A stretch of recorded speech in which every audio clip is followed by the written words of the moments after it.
Hello everyone, how are you doing? I hope that you're doing great. I am actually feeling quite under the weather.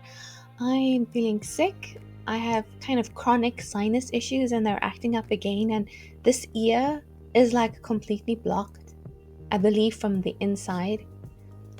I've also been feeling strangely homesick, even though I'm the one who's at home.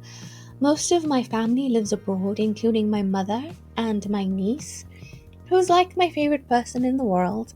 And this last week, I've been missing them a little extra than normal, so I'm feeling a little sick and I'm feeling a little sad. But Naruto always pulls me in and gets me excited, lifts up my mood, and I'm anticipating a fight with Gaara to be Gaara heavy this next couple of episodes, and I really like him, so I think it's going to be good. I'm doing a bit of a Gaara eye makeup look. I think you can tell. But let's not waste any more time and get right into the video.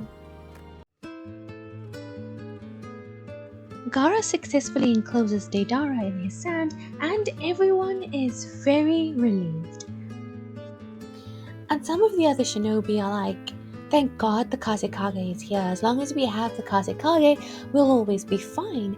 And it's really amazing to see that turnaround of sentiment, because they used to ostracize him quite a bit, right? They were afraid of him and he hated them, and it was this complicated mixture of negative emotions between him and the village at large.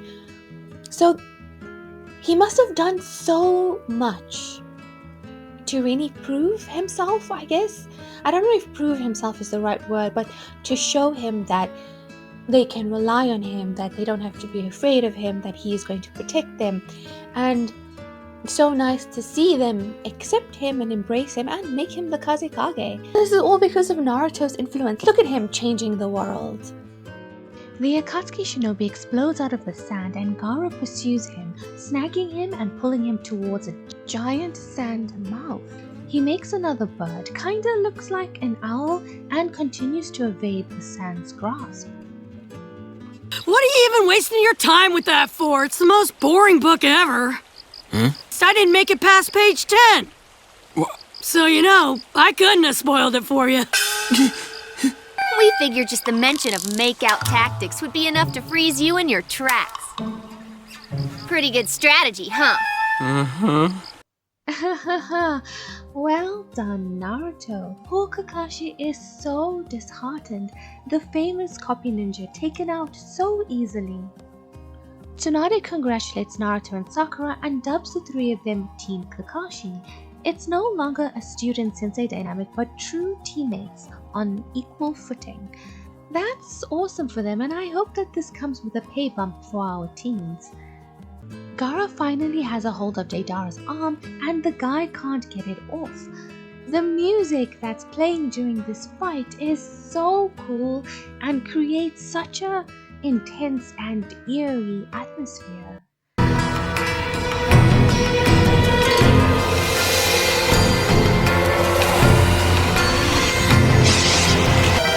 Sand coffin.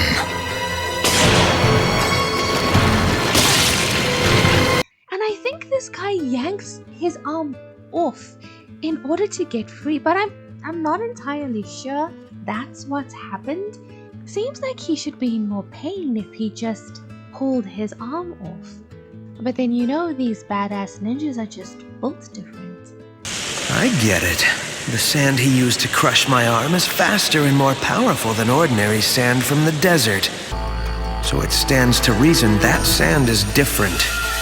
Infused with a large amount of chakra, probably. And not to mention the blood of his enemies and a bunch of people that he just didn't like. The ultimate defense! Deidara says I've only got a little clay left. So it is clay and not mushy paper like I speculated before. So with the clay he has left, he's decided he might as well destroy it all, which is not something I want to hear. What kind of an attack would you need in order to destroy an entire village? Or is he just being dramatic?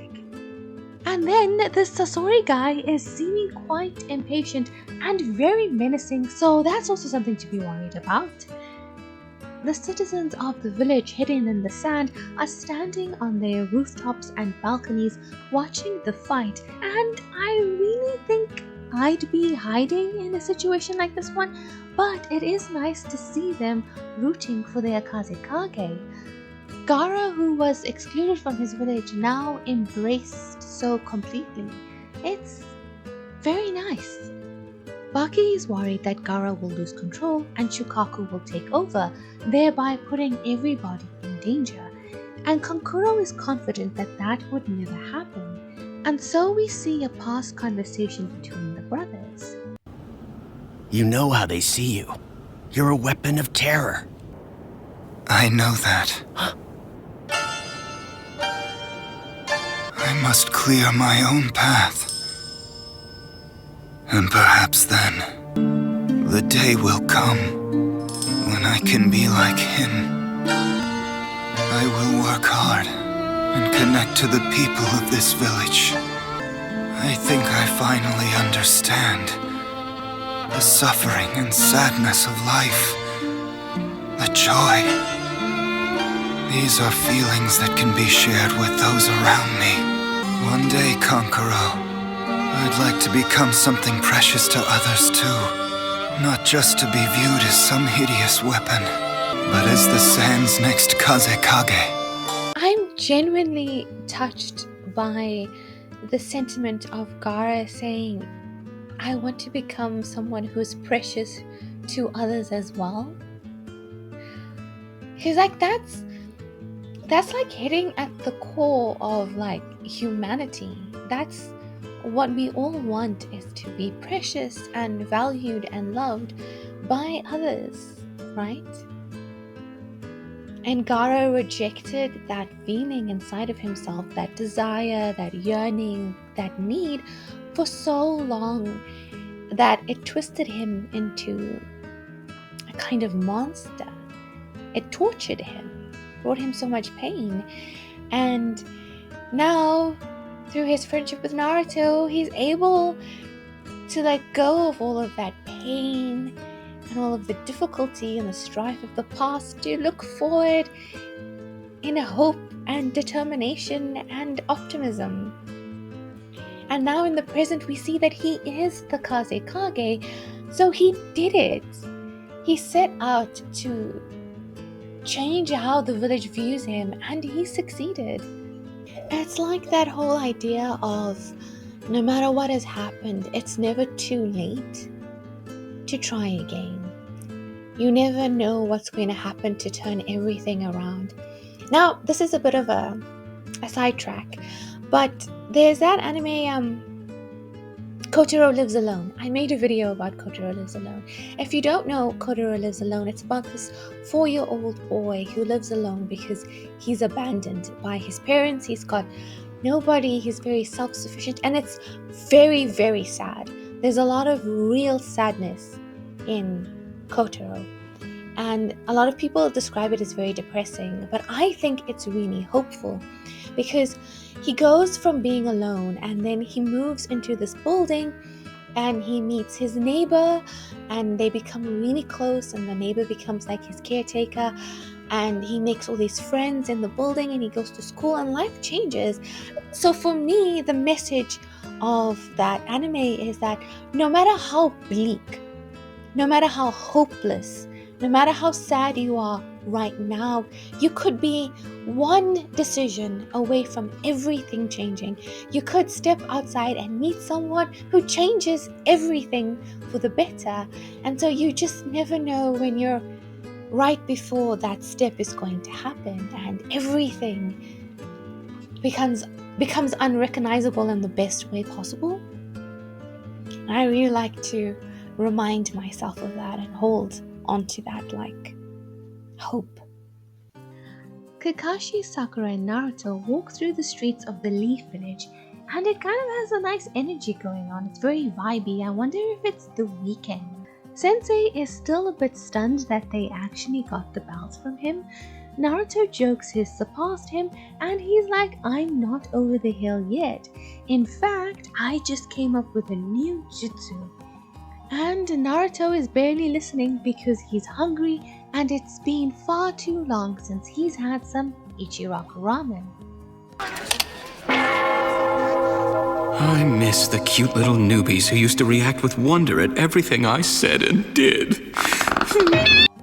Poor Sensei, I know what this is like. It's so easy to be cool when they're young. And now that everything is going so well, Jiraiya heads out to gather more intel on the Akatsuki. He doesn't even say goodbye to Naruto, but then these shinobi don't seem to be very sentimental. The teens want Sensei to pay for their meal, but he's desperate to finish his book, so he makes up an excuse and leaves. So now that they're alone, Naruto suggests that, hey Sakura, is this a date now? And Sakura says, sure, but then you have to pay. And poor Naruto is broke. I don't even think Sakura really means it like a date. The Sand Ninja are making moves to prepare for more enemies than just Deidara and to provide support to their Kazekage. Gaara has been mostly silent during this fight. I think he only spoke right at the beginning and then not again. He's very ultra focused. Deidara releases a giant sculpture that kind of looks like a ghost and is filled with potent explosives and chakra. So he's basically like dropping an atomic bomb in the sand village, I think. Well, maybe not that extreme, but something along those lines. You're too late.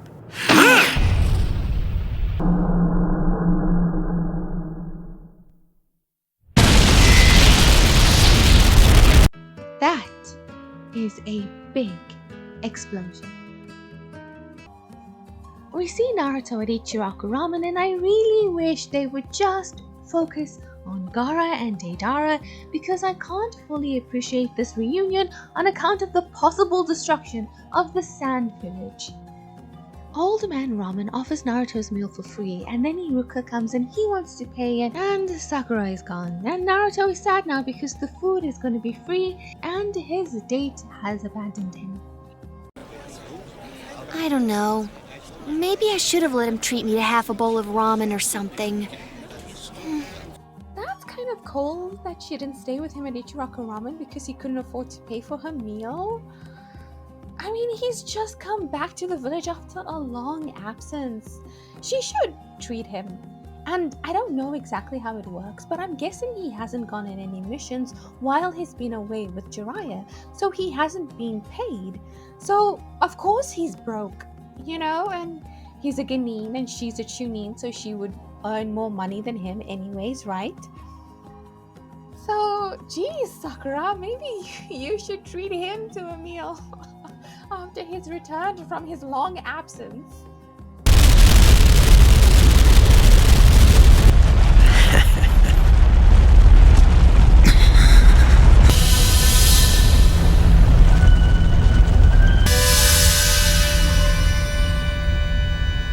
Oh man, that would require an enormous amount of chakra, right? How much strength will he have left? And even if Deidara has no more clay, there's still another Akatsuki. Now you're within range.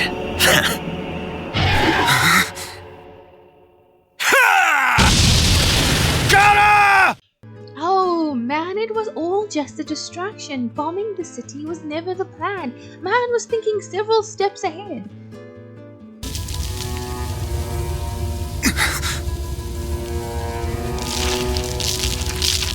My left hand might have been crushed, Sand coffin.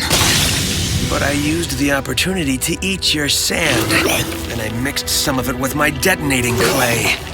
You doomed yourself the moment you used that sand to try and form a defense.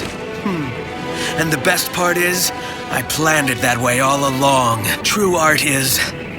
No! An explosion! One extra large serving of the house special ramen. Oh man, I don't care about Ichiraku Ramen. Why does Naruto always do this? Can we just focus on one thing at a time? Gaara just got exploded inside of his sand coffin. Damn, Deidara, that was a sneaky plan. He ate the sand. His plan all along, indeed. So he sacrificed his arm. He was like, go now, go be in the sand, and we'll use that later to our advantage. Oh my goodness. And now Iruka and Naruto were having a very nice, sentimental, touching moment, and this is not the time. I cannot fully appreciate this because I want to go back to the Sand Village. Our boy Naruto is sad because he's still looking mean while everyone else is tuning now, and Gaara is the Kazekage. And that was Naruto's dream. And he's the one who inspired Gaara, and now Gaara has already achieved that goal. And Naruto is the one feeling a bit behind.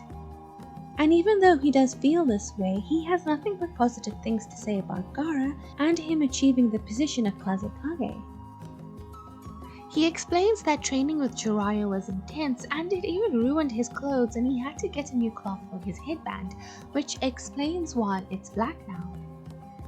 I hope we get to see a flashback of some of the time he and Jiraiya spent together, just for my own curiosity. Despite being behind his peers, he's more determined than ever to achieve his goals. You know our boy Naruto. Deidara goes on to explain what he did, and this feels unnecessary. I'm sure we all followed what happened, it wasn't that complicated. Gaara is hanging in the air with those cracks all over him and he's not looking good. He begins to move the sand that absorbed the explosion away from the village. Dropping that on their heads would not be good. And man, he's already used so much chakra and now he's using what he has left. This is what I was saying at the beginning of this fight, that like the way to defeat Gaara is to exhaust him. The Sand Shinobi begin an attack, firing explosive arrows which Deidara avoids. The sand is released outside the village, and now that he has done that, Gaara slumps over and begins falling to the ground. And then we cut back to Naruto and Iruka for no reason at all.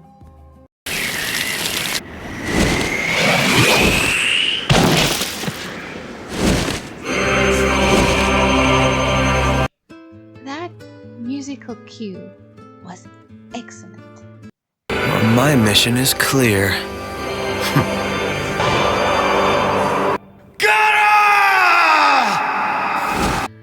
Oh, guys, I did not expect Gaara to be captured. And he saved the village, and they were all cheering for him and rooting for him, and they wanted to save him, and Deidara has taken him. He was successful on his mission. It seems to take Gaara, I'm assuming, to get Shukaku, like they wanted to get the fox from Naruto.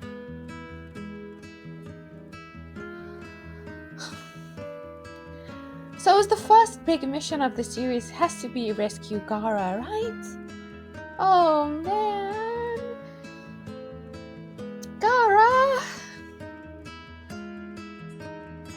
When it becomes clear Deidara's plan is to leave with Gaara, Kankuro goes after his brother. And this Sasori is very grumpy and did not enjoy waiting for his comrade. But what was his part of the mission? Why are they walking away so calmly without any fear of pursuit? Kankuro senses trouble at the entrance to the village, and of course he finds all those murdered guards. He suspects a mole, but doesn't want to believe that that could be true. And here we get the brilliance of that mind magic stuff that we saw earlier, because the mole didn't even know that they were a mole, so they would never ever have behaved suspiciously. One shinobi was left alive, and when they attempt to help him, it triggers a series of explosions which causes a rockfall that will seal the way. And so we see what that second Akatsuki was doing. Man, what are the Akatsuki planning? Are they going to take Shukaku out of Gaara? How does that even work? Can Gaara even survive that kind of a process? Kankuro was only able to save 2 shinobi and wants to go after his brother. Baki asks him to follow but not engage, which would be best, but I don't think he's going to be able to hold himself back in that way. Gaara is his little brother. On the other side of the village wall, there are multiple tracks leading out of the village, which is very clever, you know? Ninjas. But Gaara's sand leaves a trail on the correct path as it flakes off his body. I'm really feeling the brotherly connection between these two and Kankuro's desire to save him. Baki sends word to the Leaf Village to tell them what happened. Man, and how far away is it? I don't want them to get away! Naruto returns home to find the place stuffy and dirty, untouched since he left, and Kakashi spent all night reading his new book. Brilliant. It's even better reading it a second time. But I guess I should get some sleep. Huh? It's morning already? I've done this too myself, stayed up all night reading a book for absolutely no reason when I should be sleeping or doing something constructive. We see Tamari waking up bright and early, getting ready to go home. As she steps onto the street, she finds Shikamaru outside waiting for her.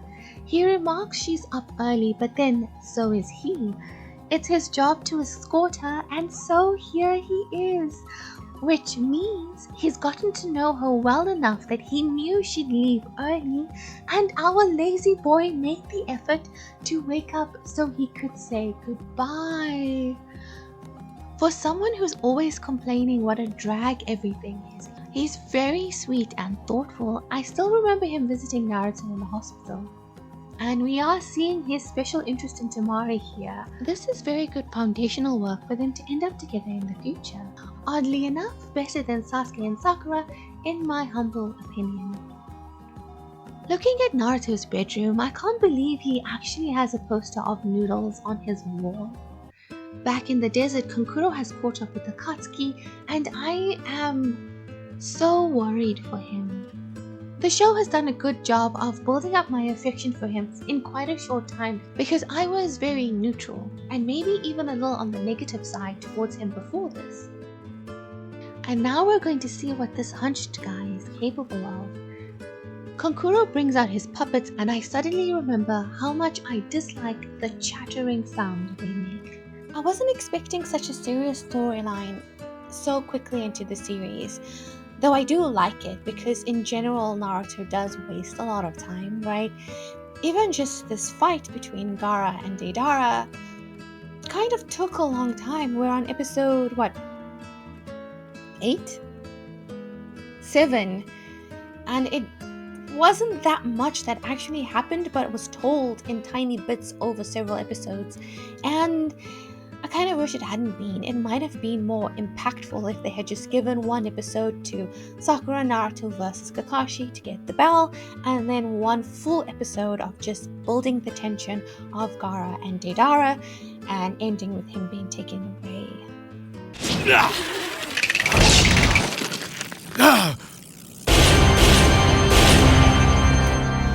Another excellent music cue. I don't like to wait, or keep others waiting. So I'll make this short and sweet. The look of this guy kind of reminds me of Kenpachi from Bleach. Takamaru the goat of carrier birds arrives at the Leaf Village and delivers his message. They have to get a special ninja from the Cipher Corps to decipher the message, and I do like that touch. Makes sense that critical information would be encoded, and allied villages would have a few individuals who can interpret those messages. This Sasori guy has a bone tail, I think, or something along those lines. Wait, it's not a bone, it's metal. That's his weapon. Deidara goes on ahead while Sasori stays behind. Baki sends a pursuit team to follow and ascertain the location of the Akatsuki base, or wherever they'll be taking Gaara. They will need to gather quite a force to get him back. Kankuro does his Iron Maiden move on Sasori, and it seems like it's going very well, which tells me that it's not. There's no way it will be that simple.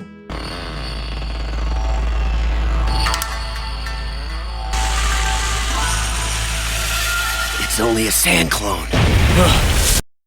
Just as I thought, Sasori kind of reminds me of a scorpion. Tsunade assigns Team Kakashi a C-rank mission, and Naruto reminds us all of his worst qualities.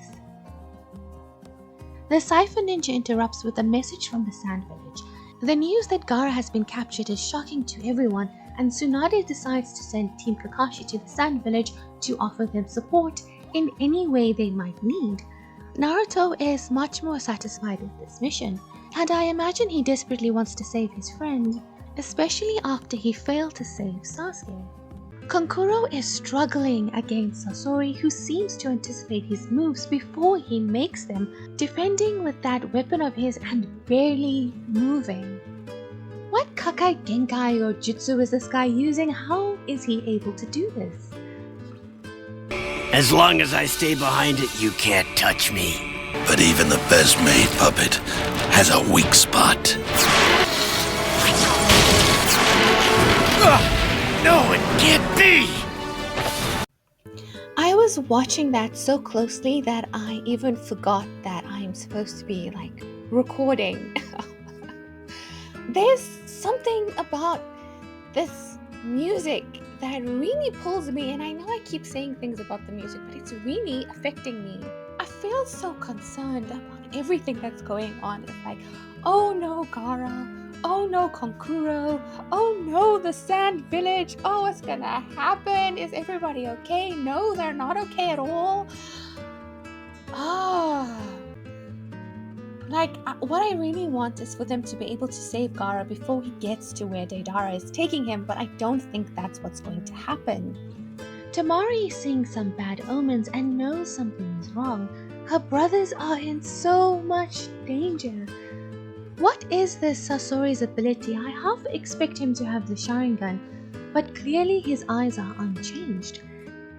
And that one time when that shark guy saw Kakashi, he was like, oh look, this is my first time seeing someone with eyes like Itachi, so clearly no one else in the Akatsuki has Sharingan eyes other than Itachi. So what is this guy doing? The answer is quite simple, really. I'm the one who created them. Ah, so is that why he knows what they're going to do? Is he originally from the Sand Village? That's it, isn't it? He's originally from the Sand Village, because they all have, the line from when they actually came from. He must be from the Sand Village. I always just assumed that Kankuro would have made those puppets himself. Kinda like Yaga from Jujutsu Kaisen. We see Jiraiya asleep as a toad tries to give him a message. Must be about Gaara. It's a good idea to get him in on the action. I still want to see him go all out. I know I promised to finish this quickly and not keep you waiting. But facing one of my own disciples using my old toys, I can't resist savoring the moment. So then, you have to be the legendary master craftsman of the Puppet Corps. The great Sasori of the Red Sand. I was right to say that he looked like a scorpion. The great artisan Sasori of the Red Sand. He deserted them 20 years prior, so that puts him on the older side, maybe of the generation of Tsunade and Orochimaru and Jiraiya. Kankuro falls to the ground, poisoned. Using what strength he has left, he cuts a piece of cloth from the Akatsuki's mask, though I don't think Sasori realized that's what he was doing. Seeing Kankuro struggle for life, he decides to leave him alive, but promises that the poison will cause such excruciating pain that he will long for death.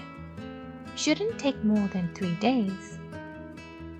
Team Kakashi head out for the Sand Village, and Tsunade, couldn't we scrounge up a few more ninjas to go with? Where's Guy? What's he doing? We saw Shikamaru just now, is he busy? Can he go with? Jiraiya arrives to tell them that Gaara has been taken, but they already know.